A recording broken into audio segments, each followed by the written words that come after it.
How's it going, guys? Good evening. Welcome to day 3, the live training we're going to do tonight for day 3. As we're waiting for people to jump on, please, just post in the comments. Well, first and foremost, in order for me to see your name, if you could follow the link that I've posted both above this video and in the comments below it, just to give permission to StreamYard, which is a software I use, to share your name. Then I know who I'm talking to. The next thing I'd like you to do is just talk to me about your progress a little bit. If you could sum it up in a couple of words. How's it gone today? I've had a little wobble today, not in that I've eaten anything I shouldn't have, but I went out. I was supposed to do a 3-hour run as part of my training program, and I literally got halfway through it, and I just felt absolutely terrible. Headaches, not a lot of energy, really struggling, and I basically turned around and came home. Definitely feeling it today, but it's going to get better. It really will. And that's what I'm kind of saying to everybody that's either reached out to me privately or have posted in the group. Everything has got to pass. And you need to focus on that and know that it will get better. It really will. Tonight's training then. Oh, by the way, let me know whether you can hear me or not. I'm assuming you can see me. So as soon as someone lets me know that they can hear me okay, we'll kind of crack on.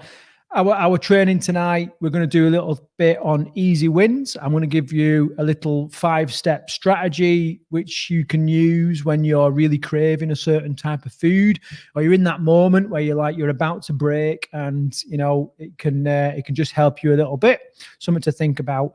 And then, as I promised yesterday, I'm going to talk to you, if we have time, about insulin and kind of a little bit more of how it works in the body. And by doing that, what I'm hoping to do is get you just to buy into some of the reasons why you're giving up sugar, and why, all of you have got a choice. I think some people are kind of just getting a little bit confused and frustrated when some people are dropping certain things out, other people aren't. And it's like I said, everybody's on this journey wherever they are, but you're all free to make your own choices. And I'll guide and make suggestions as much as I can, but ultimately, it's down to you. And some people are doing some things in some ways, and other people, perhaps just getting started and a little bit confused with it. Just stick to yourself. You do you. Think about what works for you, and then kind of stick to that. There's no need to get sort of frustrated with it. Okay, so Dora, how you doing? Welcome back. Thanks for joining us. All good. Mika saying hello. Hi, Mika. How you doing? Good evening. Donna, big thumbs up from Donna. We've got another thumbs up from a Facebook user. And then Alison is saying a bit of a headache and tired, but otherwise good. Amazing. Alison, you just reminded me, some of the pictures and posts that you're putting in the group really are phenomenal. I don't know if you've looked at, if you read Steve's blog post every night, it's usually quite a little bit tongue in cheek and quite funny. I really look forward to reading it. But I also look forward to seeing your meal suggestions and, everything that you're posting as well. And one thing that I do love, and it's ironic that this person jumps up, Joanne. I love the tips and advice you're giving to other people. That's really good. The whole idea of having this group was to have some kind of peer support. So we're supporting each other through this. Because it's tough, right? It really is. So hello, Joe. And Kathy, how you doing? Hello to you as well. Okay, we've got a few people on. So I'm gonna minimize my little screen a little bit. So today, what I want to encourage you to do is really look for those easy wins. I think a lot of times what people do when they're starting to lose weight, clean out their eating, regain some fitness, or whatever your kind of goal is with this, is we start to focus on like the small stuff, like the minutiae, the little things that actually they don't make that much of a difference. What I want to encourage you to do today is just sort of take a step back, even speak to the family members, people around you, and just be brutally honest and go, right, where are the big hitters in what's going on? I often see loads and loads of breakfast pictures, right? Because first thing in the morning, your willpower is its highest. You know, we usually get breakfast pretty good. That's why we see loads of breakfast pictures. Then we see with a little bit less lunchtime pictures. All right. But then when we get into the evenings, I don't often see very many evening meal pictures or evening snack pictures and all this kind of stuff. And whether it's because people have crumbled and have fallen off the wagon or whatever, I don't really know. All I know is that instead of, it makes sense, doesn't it? Logically, you think, right, okay, I'm going to clean out my eating. I'll start with the first meal of the day and let's go for it. Actually, although it's counterintuitive, perhaps it's better to have a little think about, what is the meals that's doing the most damage to you? Is it the evening meal? And should we start there? Is it the snacks at work? And many of us will be going back to work tomorrow. How much of an effect is that going to have on your eating? Is it the snacks at work that we need to address, or the meal lunchtime at work, or is it is it the sugary hot drinks that we're having, or alcohol at nighttime? Where are the easy wins that if we can, that's creating the biggest problems for you? Mine used to be, I was one of those people where every Friday night the rugby league was on the telly and I had a little ceremony going where I would order a Domino's and I would bloody sit and watch rugby and just fill my face, and that was my Friday night. I identified that actually that was probably causing the largest proportion of my weight gain for the weekend. And it was also setting me up for a bit of shitty weekend.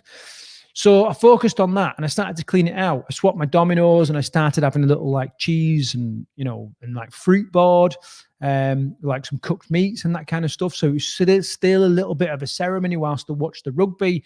So nutritionally, it was better for me. Financially, it was actually better for me. Okay. And it was a great start because then what I found was I kicked on for the rest of the weekend in a much, much better state.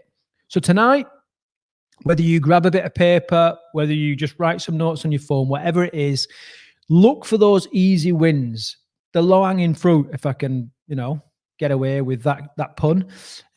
What are the easy things that we can cut out that's going to have the biggest difference? Now, there's two things that I want to bear in mind. Something called Pareto's rule, which many of you no doubt will have heard of before, the 80-20 rule. Basically, this Italian economist did a study, I think it was on like the production of peas in Italy, and he worked out that the 80% of the peas that were grown in Italy came from 20% of the land. And then he started to map that across to so many other things. And we usually find that 80% of the results, whether good or bad, are coming from 20% of what we're eating, 20% of your meals. So, what I want you to do today is look for those 20% of the meals, or it might be 20% of the foods that you're eating. I won't go into it now. It wouldn't take too much digging around to find out what I'm talking about. But someone's saying today, they're struggling to give up bread. Right. Well, maybe this is when we're honest about it, is bread the issue? Is there another meal, another food that where they're either eating way too much of, or and bread is like a bit of they're getting sidetracked by it. If it is, let's don't worry about the bread so much this time. Let's tackle these other big hitters and then come back to that. Or if that is causing all your problems and it causes all sorts of other munchies and you have other stuff with it, okay, right, let's get into it, and then find alternatives. So that's it.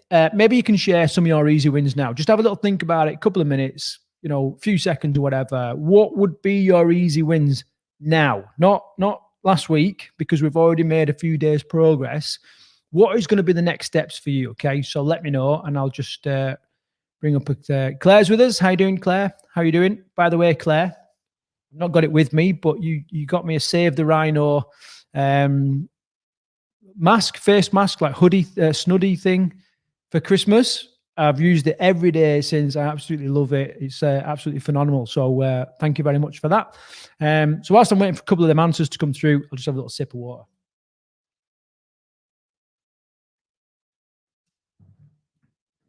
Okay, what we got? Joanne saying, alcohol is my big hitter. Cut this out and this stops munchies. Yeah, and sometimes as well, it doesn't have to be food. It doesn't have to be drink. It might be that, if you nail your sleep, it's what we call a keystone habit. If you nail your sleep, you want to train, you want to eat better, and so what are the keystone habits for you? So Joanne there has identified that alcohol is a big hitter. Let's focus on that. Chances are we're getting everything else pretty good. And if we can sort that out, a lot of other things are going to fall into place. Next, planning your food the night before. Brilliant one. I don't know who that is because obviously I can't see. It's a Facebook user, so post name, tell me it was you. But yeah, same again. It's not necessarily the food. It might just be your habits or your routines. And remember that you are only one daily habit away from the results you want. Okay. Remember that. And I talk to people a lot. People try and make what we're trying to do here really complex and really hard. It's not. You'll find that it's just one or two things that you need to change on a daily basis, and you will nail this. Steve saying, evening. Steve, how are you doing? Love reading your post again today. I've already mentioned it and plugged it a little bit on here. I don't know if you picked up on that. Keep them going, mate. You're doing really, really well. Mika's saying, same here, wine after work in the evening and snacks. It's a classic, wine o'clock. What I would say with the wine, if you drink wine in the evenings, have a little think about what it is. Is it the taste? Is it, do you like the taste, the feeling in your mouth or whatever? Or is it just the signal that kids are in bed, work's done, and now the time is your own? Okay, because a lot of the things we do will be a ritual and there'll be triggers for other things, or we've just got into the routine of it. And the way that our habit works is we have a trigger, we have the routine itself, and then we have the reward. So what I'm trying to get out there is that a lot of people that I've coached in the past have had this wine o'clock thing, and it is like, right, kids are in bed, I'm watching TV, this is my time to relax, and so what it. So if you can change the routine, maybe a hot bath, whatever it is, I don't know. It's up to you to find out what it is, but think about those three components of the routine, and it can help. Claire saying, I'm good. You're welcome. Glad you like it. I loved it. It's brilliant. Kathy, paying more attention to what I'm eating and aiming for a dry January. Good. How are you going with that, Kathy? Have you dry up to now? Good work.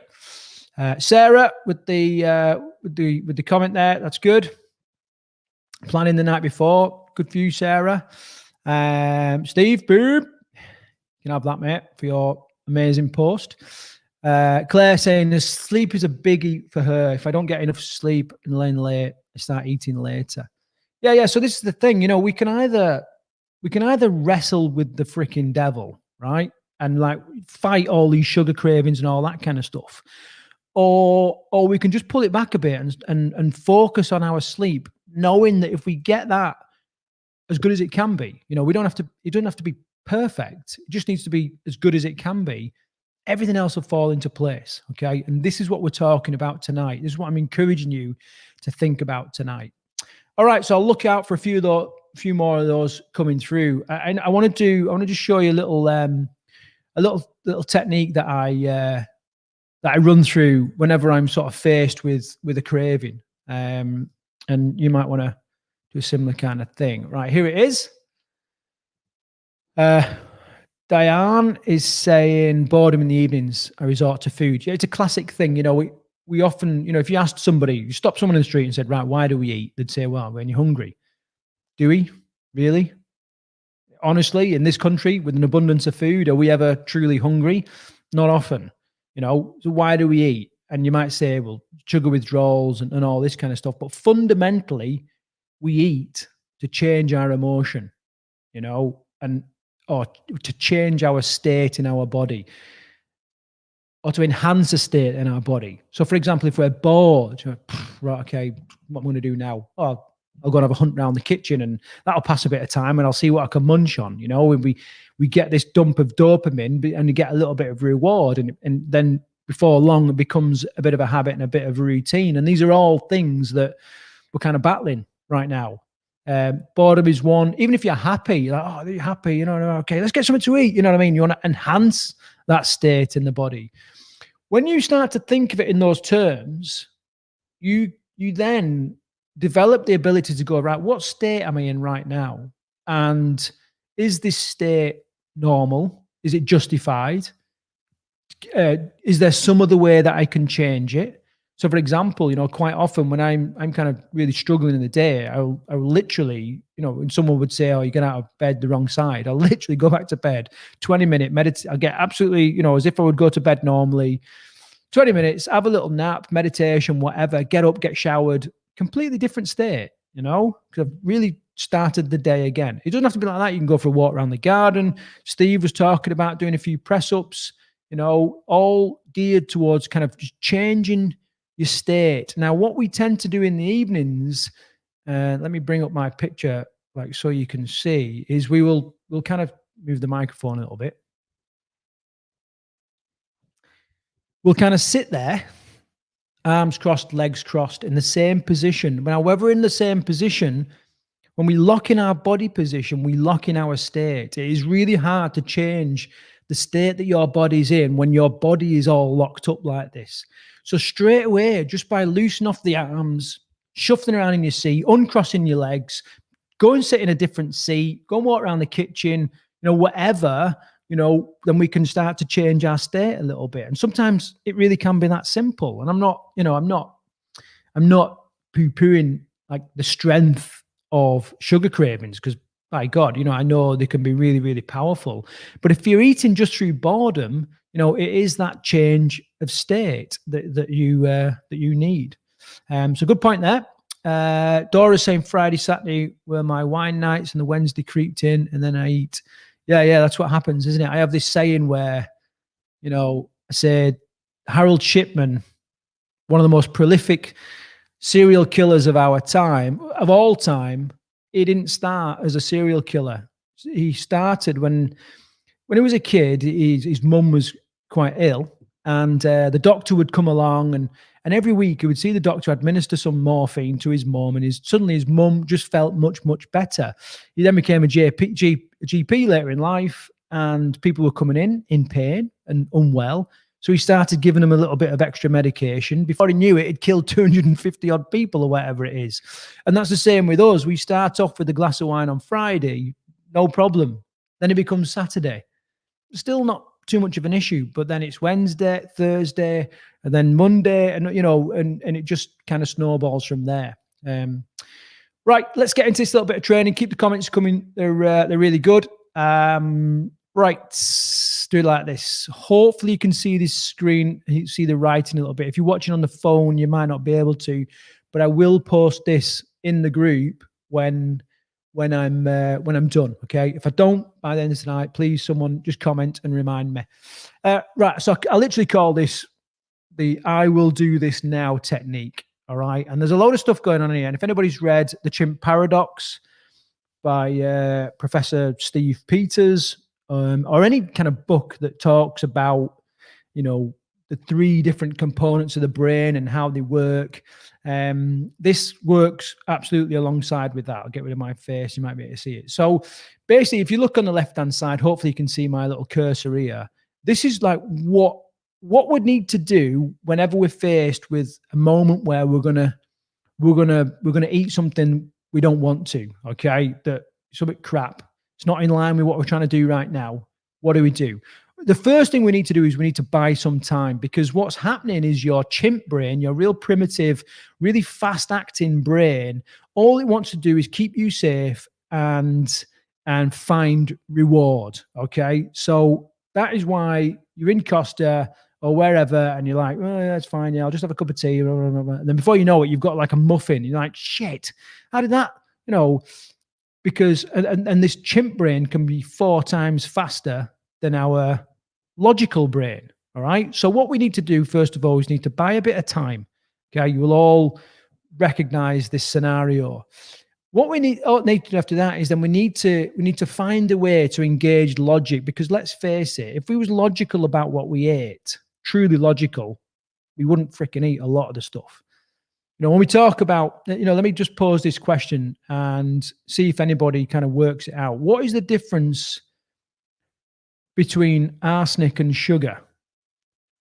Okay. Now, I'm not talking about like molecular, you know, how is it made up and all that, but fundamentally in society, what is the difference between arsenic and sugar? What makes one acceptable and the other not acceptable? So think about that and see what kind of answers you come back with.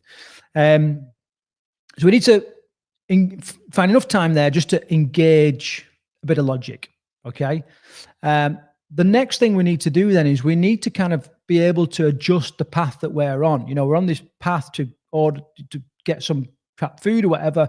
We need a new path. And then once we've sort of made a better choice, we then need to commit to that choice and just take action there and then, because you then can start to justify stuff. Oh, it's only this time, you know, one muffin's not going to hurt.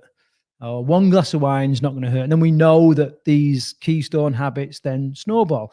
You know, someone was saying about sleep being really important. Imagine if it's like, okay, one late night's not going to hurt. Well, perhaps it might, you know, but we kid ourselves sometimes.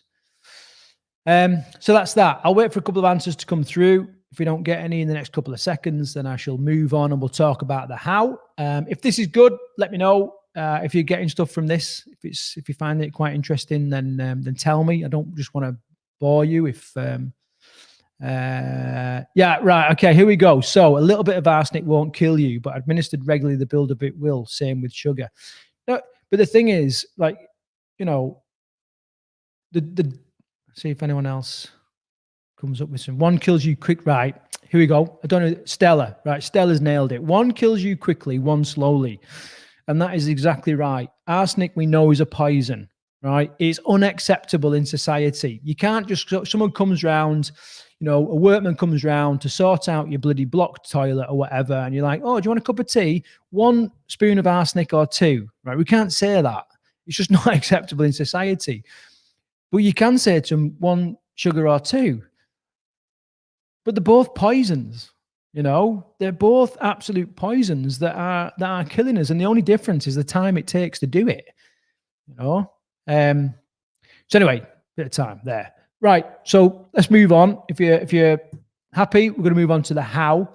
So this is it. This is the mnemonic to remember. I will do this now. Okay, the I. What does it stand for? It stands for not starches. It stands for, is this the last chance I will have to eat this? Imagine like whatever food you're about to eat, you kind of walked right, you know, and you're like that. Hang on a minute. Is this the last chance I'll have to eat this? This is why when we go into a coffee shop, we end up with a cake quite often, because we think, oh, you know, we are programmed that we need to get food now because food is scarce and this might be the last chance I've got to eat, right? This might be the last chance I'll get to have Cocoa Pops or whatever it is, or a glass of wine. But of course, we all know that you've only got to travel a couple of miles, unless you're in the middle of nowhere, and you can get more, right? But we are programmed to think like that.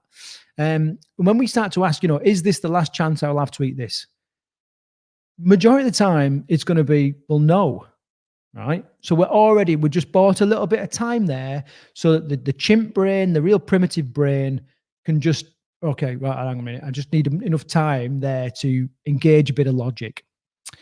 Next thing, will I regret this? Will I regret eating this in 10 or 20 minutes? Okay. And if the answer is yes, we kind of need to be moving on. All right.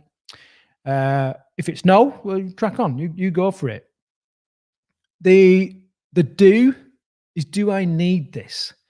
And, you know, quite often when we're talking about eating because we're bored, because we're angry, embarrassed, because we're stressed, or because we're tired and we just need a little bit of a pick-me-up and all that kind of stuff. You know, when we sort of say, right, do I need this? Quite often it's like, no, you don't need it. You know, you want it because of all, you want to change the state in your body, but you don't necessarily need it.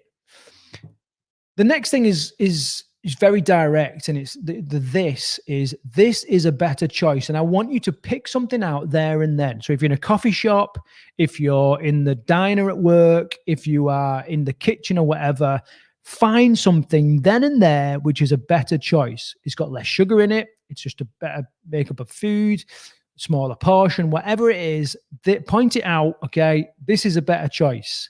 okay, which is a very, very positive statement for you subconsciously, but also consciously as well. And then the final one is now. Act now, right? Just go for it before you get chance to, backtrack and justify it to yourself. Or it's only one, or before any saboteurs come in and say, go on, you're all right. Because we know that guilt shared is guilt halved, and you will have people on your shoulder like, go on, you're all right. Because if you have one, they can then have one, all right? But it's not all right for you to have one. You're doing a 30-day sugar-free challenge. You're fucking serious about it, so we need to get on with it now. So act now. And then I put on the end there and smile about it, because you know what? That's a win. You've won that, and you might not win it every time, but the more you do it, the more wins you're going to have. And it's what we consistently do that counts. Okay. So tell me what you kind of think to that. Is there a situation when you'd be looking at using that? Dan saying arsenic, everyone knows is a killer, but sugar is not known as a killer. Yeah, you're right. It's acceptable, isn't it? That sugar is really abundant everywhere. It's just acceptable. We don't see it as a killer, but it is. It just takes quite a long time. You start off developing type 2 diabetes and other health problems before you know it. You're really struggling with your health. It's a serious thing. Without getting into too much into the old propaganda of all that kind of stuff. Julio, right. So just give me a bit of feedback on that. That's taken just under sort of half an hour with everything. And so I've got a couple of things that I was going to talk about. I want to keep these relatively short. So we might sort of save that for tomorrow. Claire saying it's illegal to administer arsenic, but legal to give and sell sugar. Yeah, and people do it in an absolute abundance. We've just been at the shop to get our shop for the dinner tonight, and I picked up a innocent smoothie, an innocent juice, fruit juice. It's a tiny little bottle, and I looked at the sugar content, right? And they do this thing. You've probably seen this thing where it's like they'll tell you the ingredients, but it's per 100 grams or per 100 milliliters in this terms. But there's 250 milliliters in the bottle, right? So you can see that this juice, which people would pick up and have that as a health drink, supposed health drink, okay, how much sugar do you reckon in there? How many grams of sugar in the 250 milliliter bottle? Right, let's see if anybody's got it. No, just Google not allowed. Google not allowed. See what you come up with.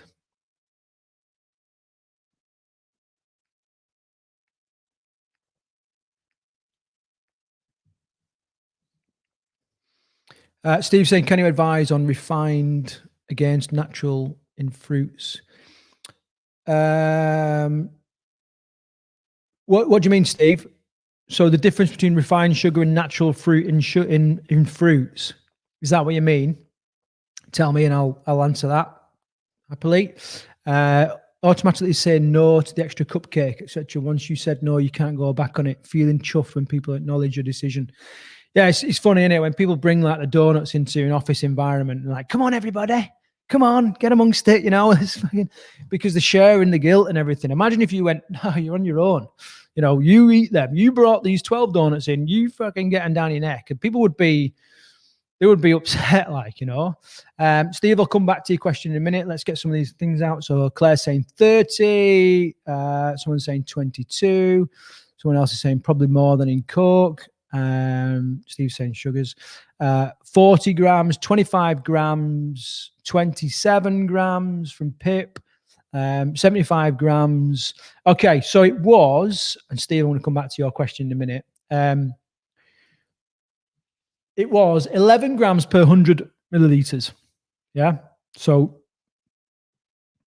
27 and a half grams of sugar.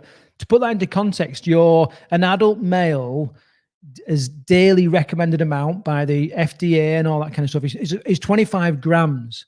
So one fruit juice, you're over your daily allowance, 250 ml shot of fruit juice. I mean, it's just scary to, when you kind of put it into those terms and you really start to look at it. You've absolutely wiped out. My eldest lad used to go off to the shop and he'd come back with, a fruit juice, some like a punnet of grapes, a couple of little bits and bobs. Now, on the first glance, you'd sort of think, "Oh, right, that's a decent choice," and it probably is much better than a litre bottle of Monster and a load of chocolate. But when you start looking at the sugar content, it's scary, and he was having like 4 or 5 times his daily allowance in something that he wasn't even counting as a meal. This was a snack, and lots of people do it, and not because they're stupid. He's actually a really bright lad. It's because he just doesn't know. He just doesn't know it because he's been educated and told that this is healthy stuff. Right. Steve, okay, the difference between refined and natural sugars. First of all, refined sugar, you can consume that and you can use some of that as energy pretty much straight away because it's really simple. And then with any sort of sugars that you consume, what the body will do is it will start to use up whatever energy it needs. It will then send out any excess energy, first of all, to the liver and to the muscles, where it will store it for use in the future. And then when all that's topped out, which for most people it is topped out all the time, it then converts it to body fat and stores it as body fat. Okay, so we kind of know that. Now, the difference with fruit, and you might think, okay, fruit is much better. Now, it is much better, refined sugar, because there's a lot more nutrients, a lot more vitamins and minerals, and you're obviously, you're getting some fluid with it, all sorts of different things with you. But the type of sugar that's in fruits is fructose. And we developed this way of using fructose to basically fatten up in the summer when fruits are in abundance, ready for the winter when it was really cold. So we handle fructose in a completely different way. That there is no cell in the body that can use fructose as energy other than the liver. And the liver can kind of break it down and process it. So whenever we eat fruit, we're not using that as energy. Okay, we can have a little spike in blood sugar and insulin and all that kind of stuff, but it doesn't give us like actual energy to use in the muscles. Okay, so it's usually, so it's then processed by the liver, and it's usually because our muscles and livers are usually topped up to the max anyway. It's usually then stored as excess body fat. Hopefully that kind of explains it, Steve. Hopefully I'm on the right track with your question there. If not, let me know and I'll answer more. Okay. Any more questions, peeps? I've got my trusty little whiteboard, which I can bring up and use to do little diagrams if I need to. So there it is.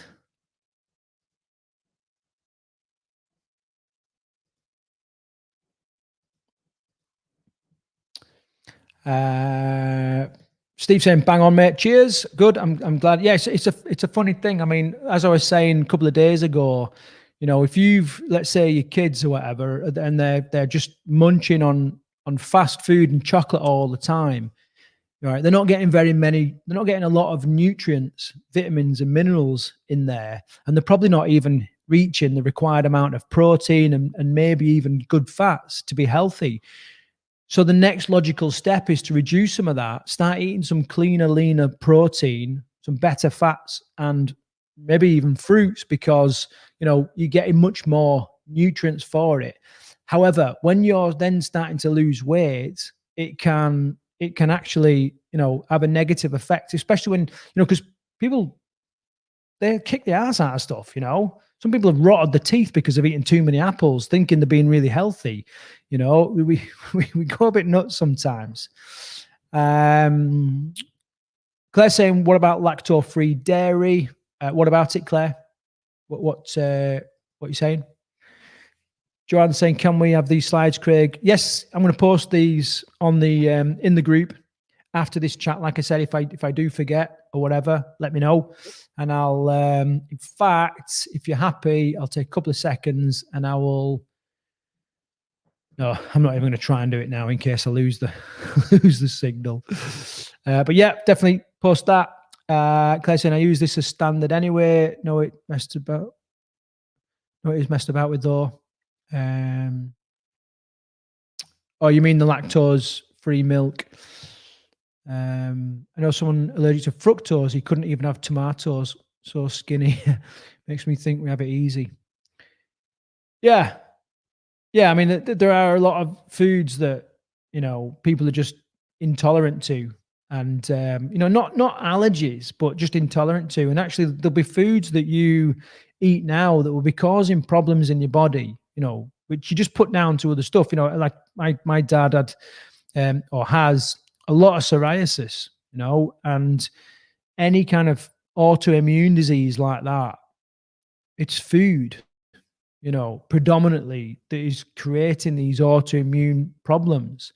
And at one point he came to live with Paula and I at boot camp, and he was eating the food at boot camp, and his psoriasis really started to clear up because he changed what he was eating. And then when he went back and he was doing his own thing and eating his own way, the psoriasis came back. And what would happen, the paradox is that he would go to the GP to get cream for the psoriasis, and he's treating the symptoms, but he could hit it at the cause, So it's a bit of a sad situation sometimes.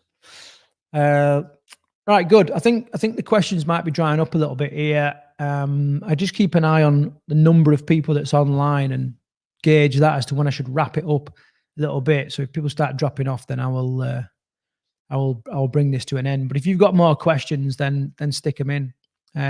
Let me know who's back to work tomorrow and who's a little bit worried about it. Who think it's going to have an effect on what they're doing and the progress they're making.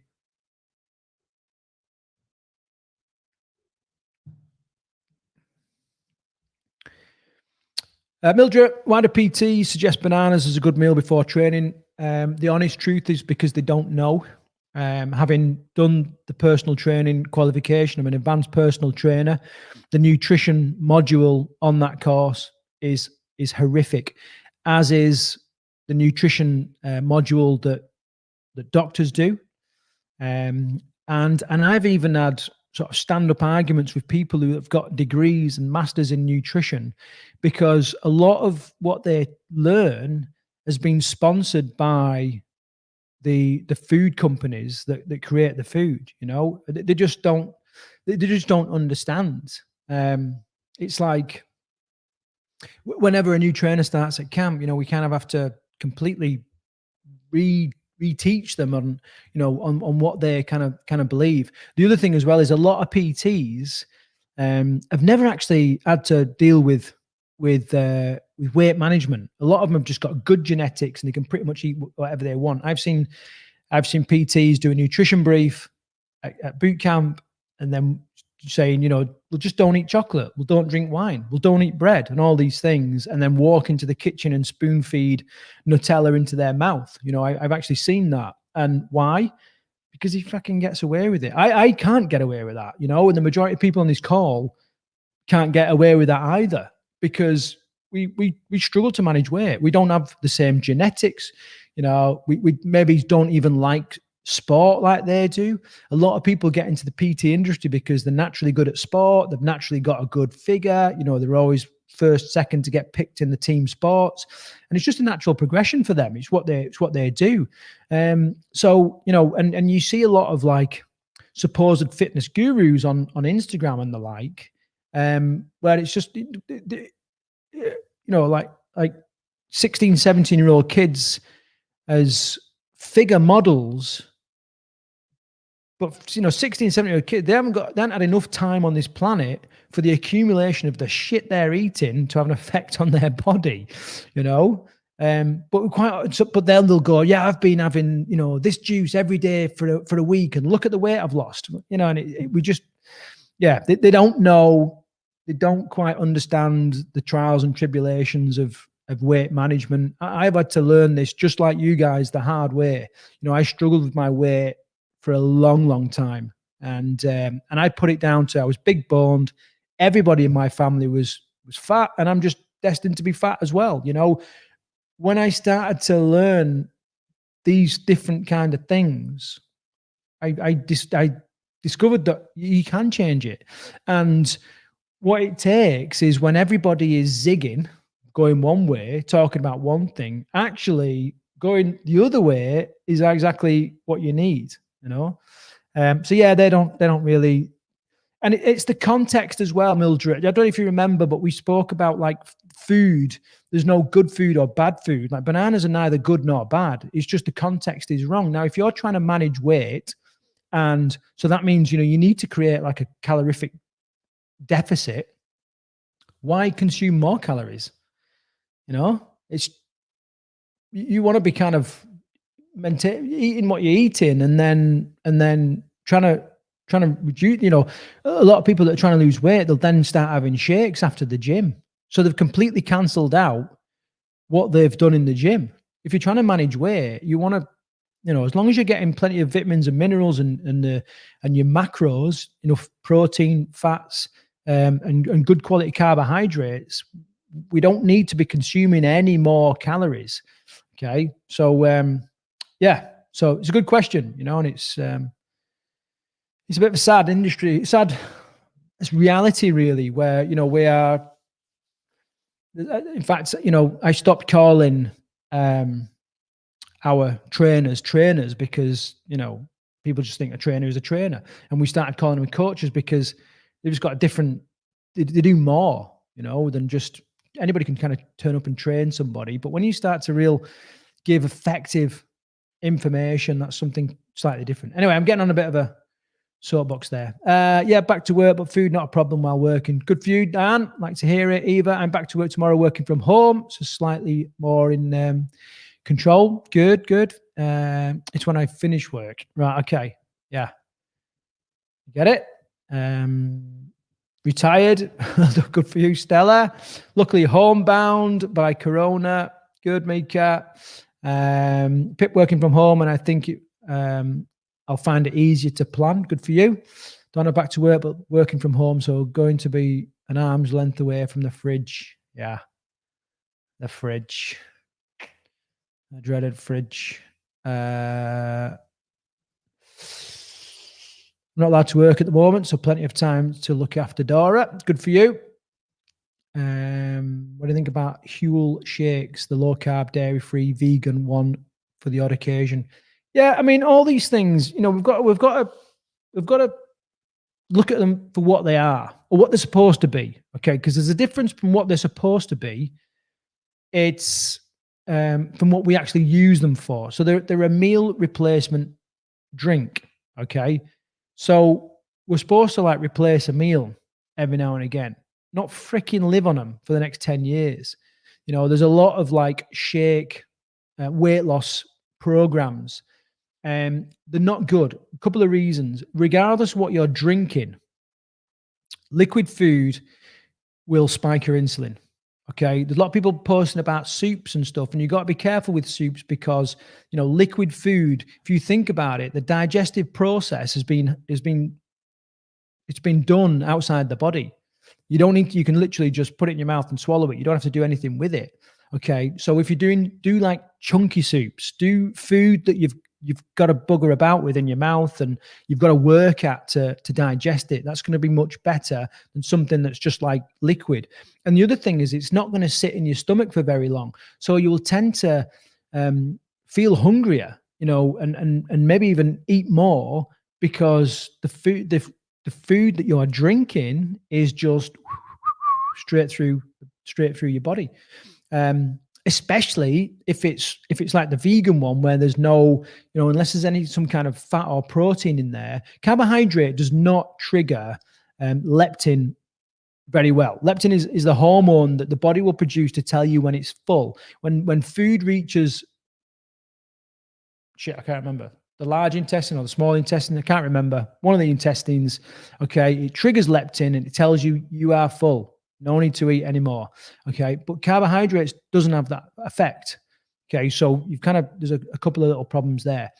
But it's a meal replacement. If you are struggling to get something to eat, you want something you need to get quick and on the go that gives you everything that you need nutrition wise, replace it with that, but I don't think it's something that's effective long term, for the reasons that I've mentioned.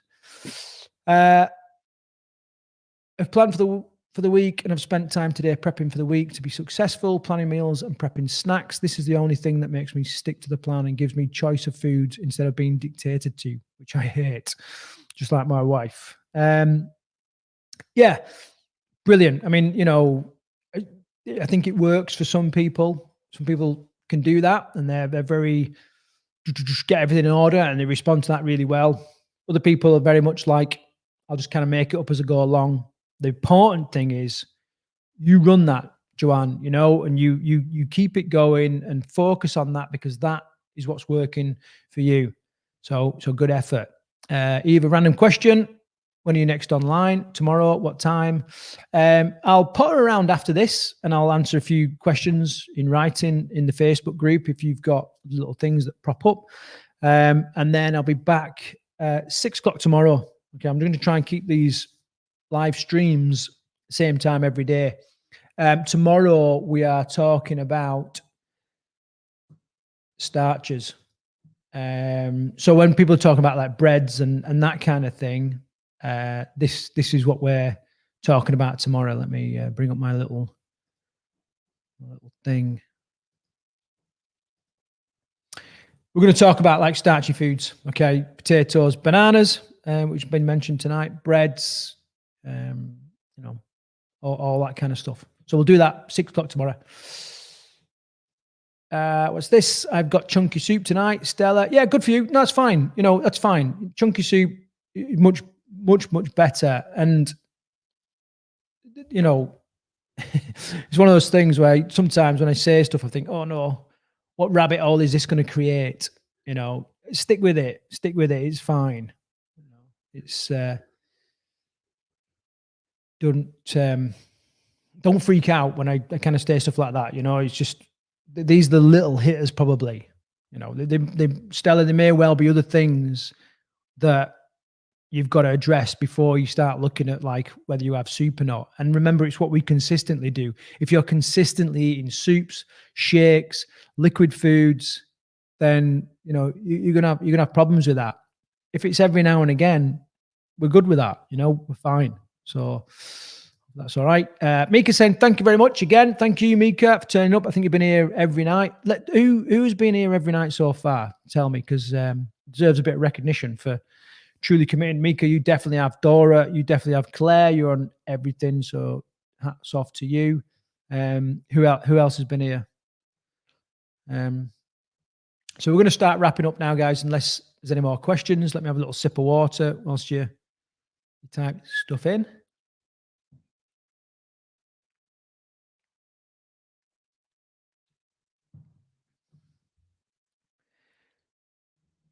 Claire saying me, Donna saying me, Stella saying yes, me, Mildred as well, yeah. Me too, even if late the first time. Well done, Kathy. Good. By the way, you'll notice I'm drinking San Pellegrino. I know some people think it's just expensive fizzy water, but there's actually a decent amount of sodium in this. And same again, I don't expect you to live on this fully, but in regards to like headaches and stuff like that, this can help, just by having that little bit of salt in there. Right. Thanks, guys. Like I said before, I'll post that image, that slide of the I will do this now, whatever you call it, the thing in the group in a bit, so you'll be able to print it out and stick it on the fridge. I'll put it as one of the units and then share it in the group as well. Joanne's saying me as well. She's been here every night. Coolio. So hopefully I'll see you all tomorrow. Thanks for coming along. Thanks for keeping the questions going, and all those that are supporting and commenting and sharing pictures. Thanks for keeping that going. It was, I can see it having a positive effect on people. And it means that they're not kind of waiting around for me to answer them, you know, because I'm not always obviously online. Claire saying thanks, bye. Dan saying cheers. Sophie saying thanks again. Need to set a reminder for tomorrow. Mildred saying thanks and praying hands. Mika saying me is on there all the time. Thank you. Supplements order yesterday should arrive tomorrow. Brilliant. We can do a little bit of a talk on supplements tomorrow if you like. And then thanks and see you tomorrow. Brilliant. Take care, guys.